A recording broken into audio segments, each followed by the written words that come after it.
Doctor Babasaheb Ambedkar open university.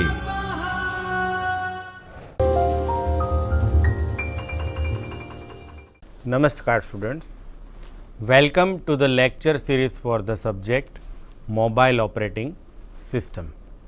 I Dr. Himanshu Patel welcome you from the Chaitanya studio of Dr. Baba Saheb Ambedkar Open University.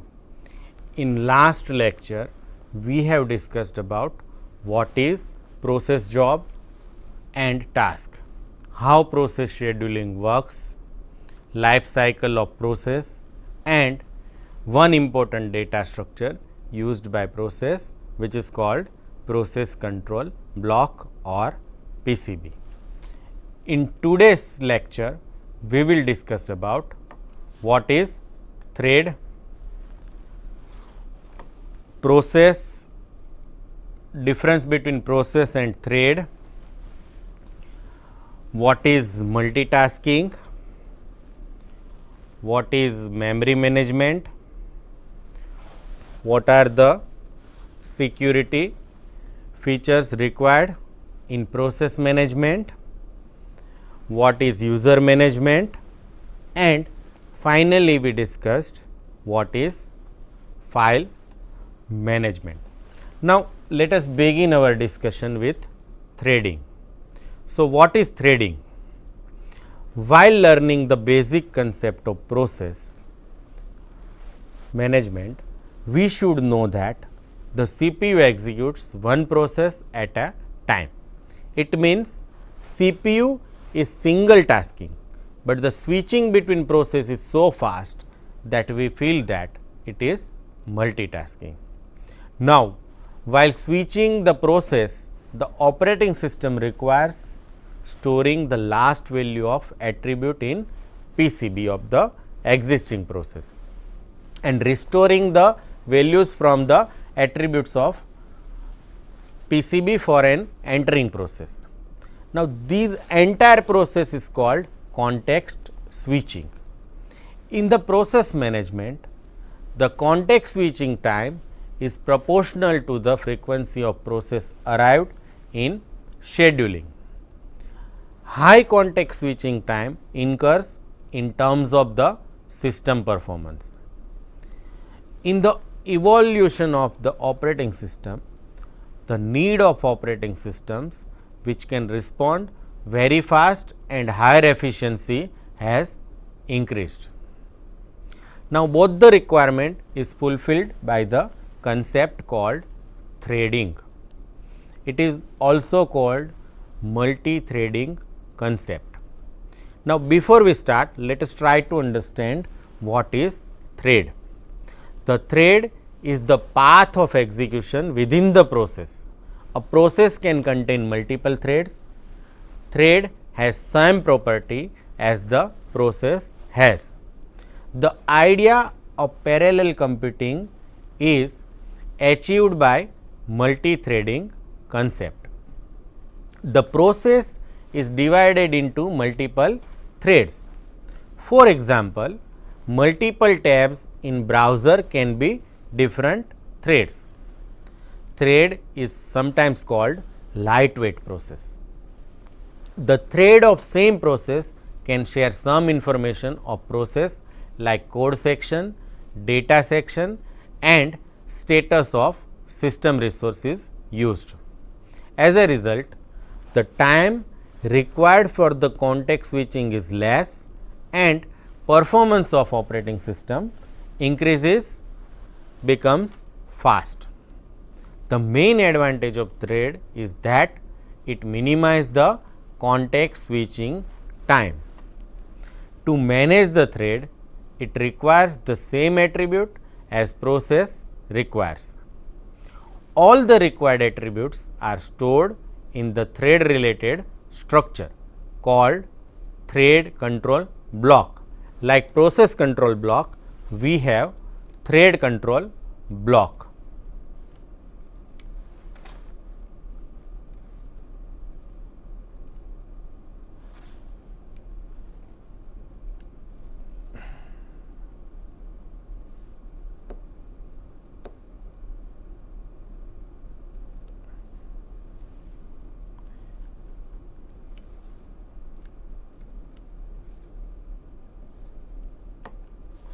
The names of attributes are thread ID, program counter, register state, priority, event information, scheduling information, and some pointers.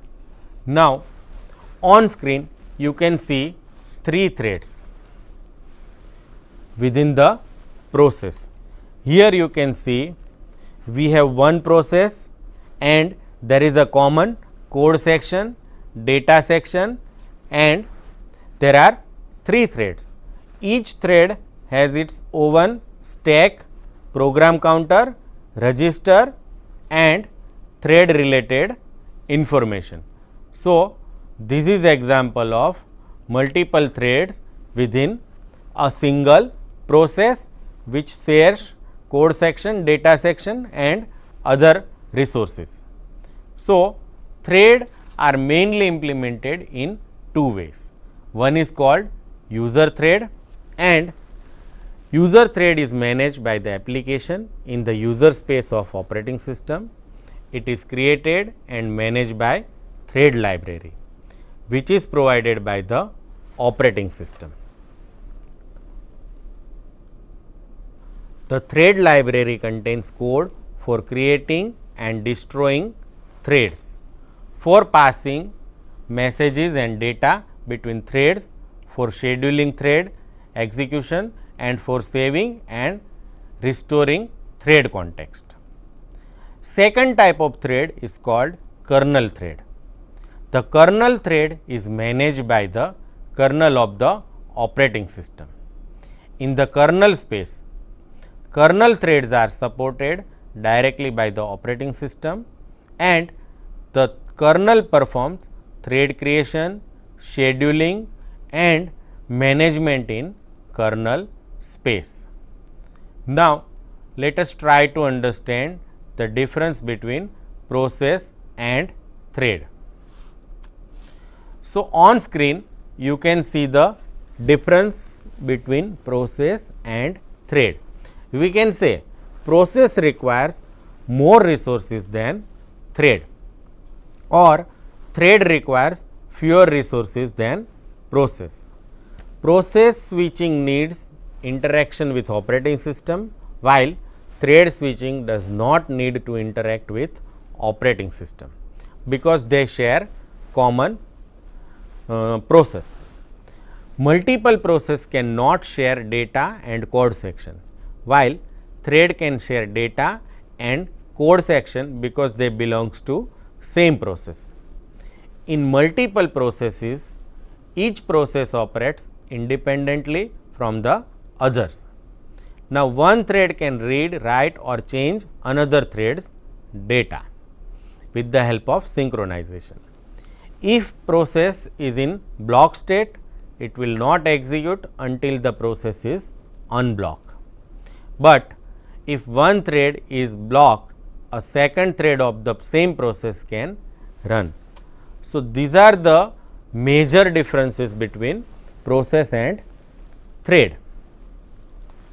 Now, let us try to understand multitasking. The multitasking concept is somewhat different from multi-threading. We have already discussed about the multitasking operating system in earlier lecture. The multitasking is implemented at the process level, whereas multi-threading is implemented at the thread level. All modern operating system achieves multitasking by using multi-threading. Now, let us try to understand memory management. Multitasking operating system raises the issue known as a memory management, process management to work properly. It needs support from memory management. So, process management needs supports from memory management. Each executing process needs memory. So, it is essential for the operating system to keep track of memory to be allocated to process and a memory which is also available to use. Memory management needs to decide which process will get memory at what time and which memory will be freed by the process. So, there are two types of memory allocation, one is called static and another is called dynamic. Memory is the resource of the computer system which need to be divided and allocated to ready process. These allocation needs to perform in such a manner that memory and CPU can be utilized efficiently. Memory allocation is performed by two methods as we have discussed earlier. One is called static allocation and another is dynamic allocation. Now, let us try to understand static allocation. The allocation is done before the execution of process is called static allocation. It happens when the location of process in memory is known at compile time. The compiler generates an absolute code for the process. On other end, in dynamic allocation, if the memory allocation is done during the process execution, it is called dynamic allocation. Now, let us try to understand logical and physical address. All the modern operating system works based on dynamic memory allocation. Now, let us learn how dynamic memory is allocated by the operating system to running process. In the dynamic allocation, the place where memory for the process will be allocated is not known. That is why it is known as a dynamic memory allocation. At the compile time and even at load time, the CPU at compile time generates some address known as a logical address. These logical addresses needs to be converted into absolute address at the time of execution of the process. The absolute addresses are known as a physical address.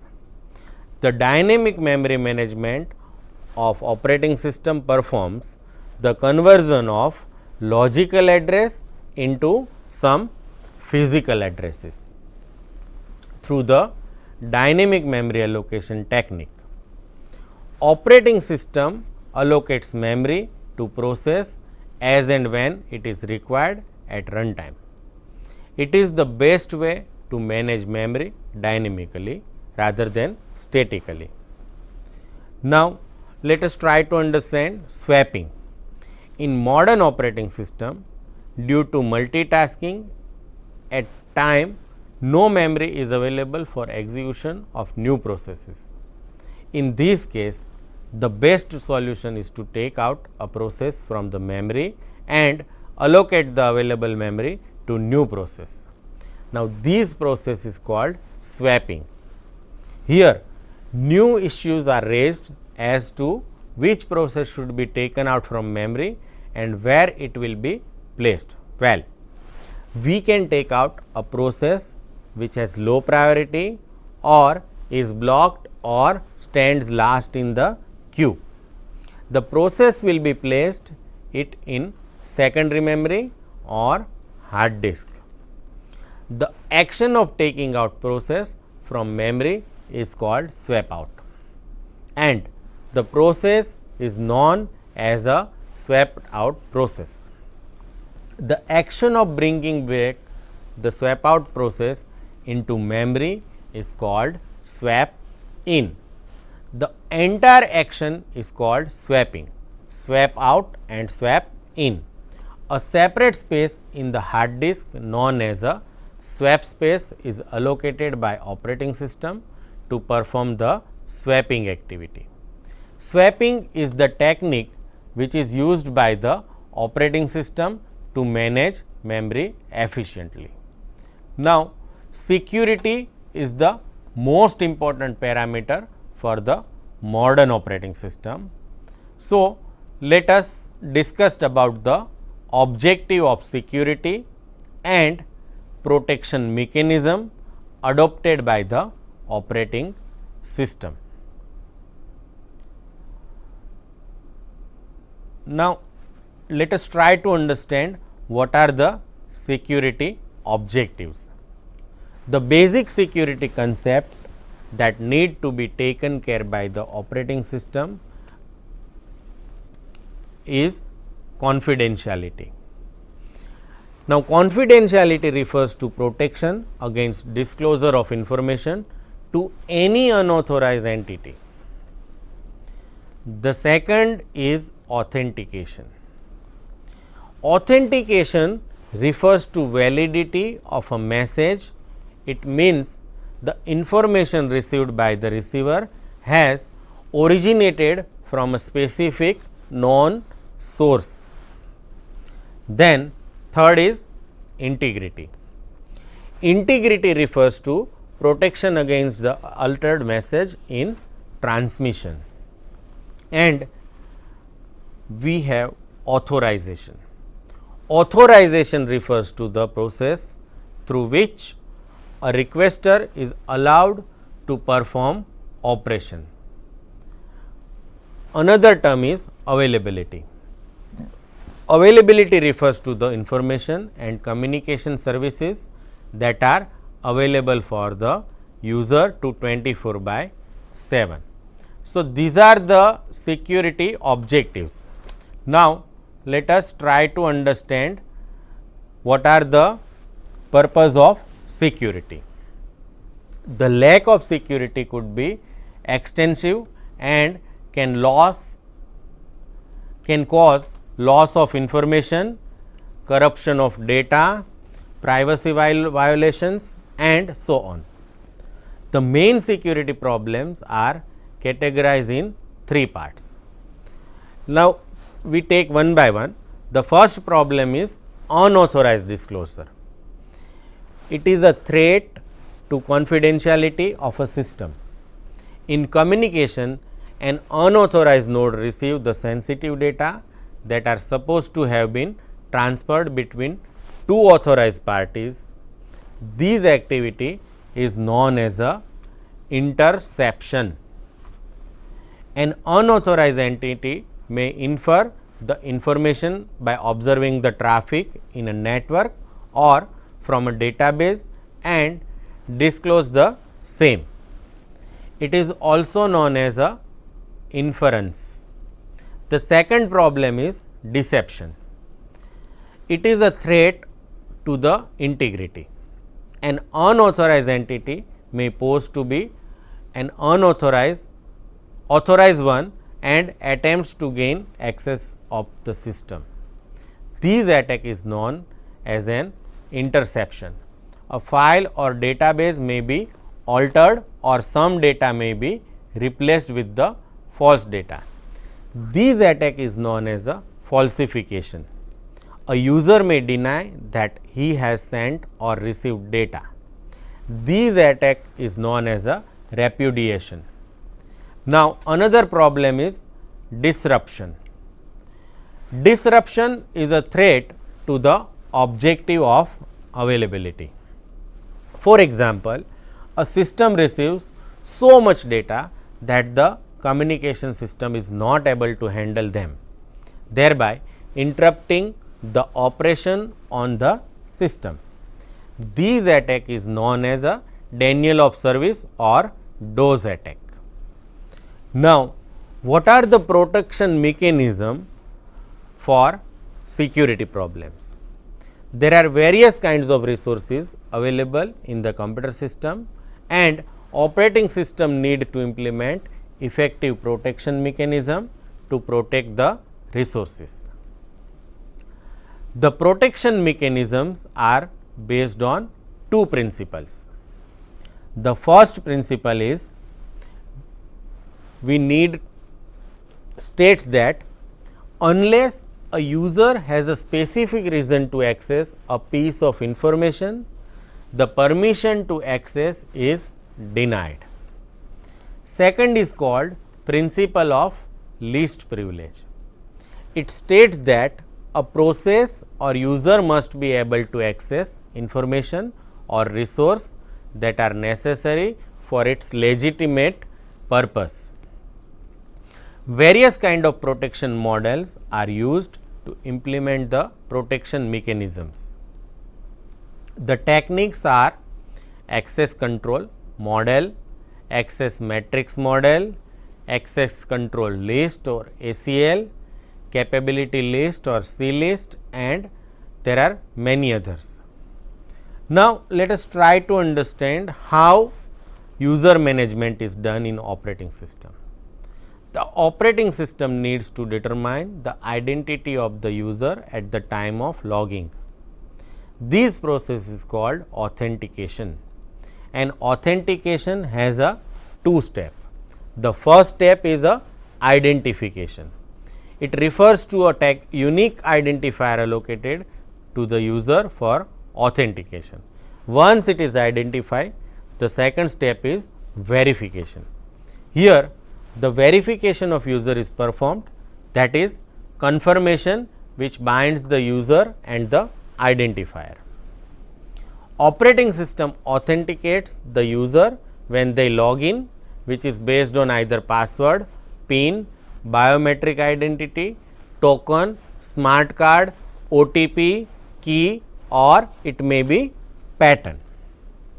Now, let us try to understand how file management is to be done by operating system. Operating system uses file system to manage the files in the computer system. File system is the convenient way to store and retrieve the data. Files are used to store related information and are mapped to the hard disk or other storage media by the operating system. The information stored in a file is in bits, bytes, line or records. File system has two views.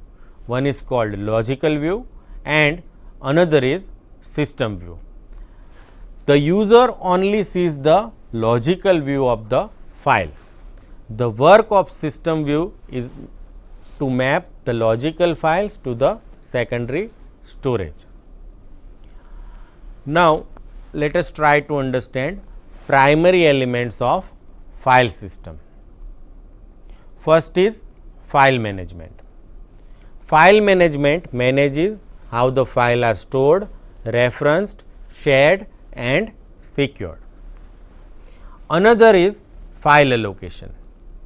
It provides the method to allocate files on the disk space. Then file access methods, which provides the methods to access stored files. The files can be accessed by the any technique which is sequential file access. In sequential file access, file is accessed in the sequential manner. It means it can access in the same order as it is stored. The second access method is indexed sequential file access. It is a combination of sequential and random access mechanism. The key field is maintained in sequential manner. Based on key field, the pointer of main file moves to read write operation. Another type of access method is indexed file access. In this type of access, it is not necessary to store data in a file sequentially and to search the record by the key field. Here, multiple indexes are there for each attribute by which the user can search a record in the main file. Another method is direct file access. Direct access is meant for random structure of secondary storage.